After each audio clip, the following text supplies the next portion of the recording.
Хей о бәріне сәлем. Соңғы кездері YouTube'да ашып қалсам барлық жерде Нұрлан Қаламның Қаламстан деген контенті толып жатыр. Оның үстіне басқа да ютуберлер Қаламстан туралы түсіруде. Вообще қазір Қаламстан хайпта. Және де осыны көрген малолеткалар хайпты пайдаланып Қаламстанды копировать етуге тырысып жатыр.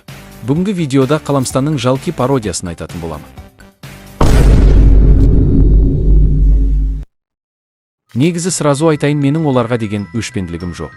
Әркім не түсірсе де, кімге ұқсағысы келсе де өздері біледі. Но өзім білемін деп полный көшіріп алуға болмайды. Мысалы мына бала секілді бұл бро Нұрлан Қаламдың превьюін нагло көшіріп алып, туын ештеңке болмағандай бояп, өзінің ебалосын қойып қойған. Вот осындай кринж пародиялардан жының келе. Қазір менің хейтерлерім шығуы мүмкін. Сенде Олжас Тоқабайдан, Қайсардан пародиясың ғой, сенде олардан көшіргенсің деп. Я мен олардың идеясын, стилистикасын алып тұратыным рас. Но мен олардан полный ұрламаймын ғой. Бірақ бұл сендер сияқты біреудің еңбегін ұрлауға жатпайды ғой.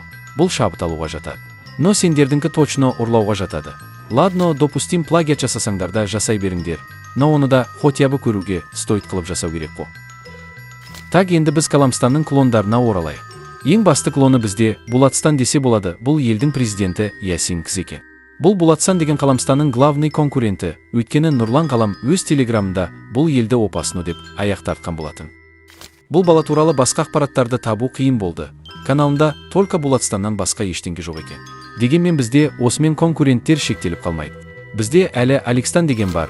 Бұл елдің президенті Алик екен. Каналына кіріп қарасам Булатстаннан қызығақ секілді. Онымен қоймай бұл мемлекет Булатстанмен бірігіп коллаборация жасапты. Ал каналына кіріп көрейін. Бұл неме, мен видео шығарам дегенше. Тағы да Нұрлан Қаламның превьюін ұрлап үлгеріпті.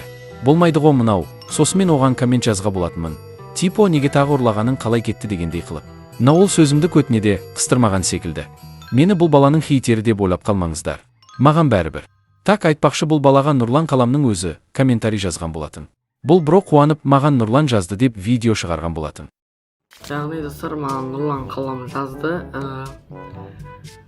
Яғни жазғанда маған уже көрет деп айтпай қойын, бірінші рет маған комментарияма жазды. Яғни Алекстан деген елімді аштым деген. Осы неге жазды. Және мен бұған таң қалдым. Мен таң қалмай не істейсің? Және көбісі астына жазып кетті. О, Нұрлан Қалам деп тағы көрсете аламын. Міне. Бұл әрекетін хейт етпеймін. Кез келген баға ютубер жазса ол қатты қуана. Тіпті маған Нұрлан жазса менде қуанышты болар едім. Так, ладно, осымен бізде Қаламстанның пародиялары бітті деп ойлайсыңдар ма?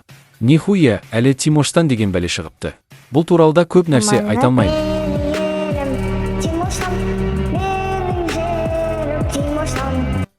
Бұла бір-бірінен көшіріп нады енді. Все нахуй, Нұрланның Қаламстанына тыныштық жоқ енді. Тағы осындай пародиялар өте көп, енді соның бәрін айтып тұрмайтын шығармын. Әтпесе сендер өз айкуларыңды бекерге жоғалтасыңдар. Наглый плагиатчиктерді осы видеоға белгілеп кетті, мал сияқты қарап отқан шығар. Осымен видео аяқталды, сау болыңдар достар.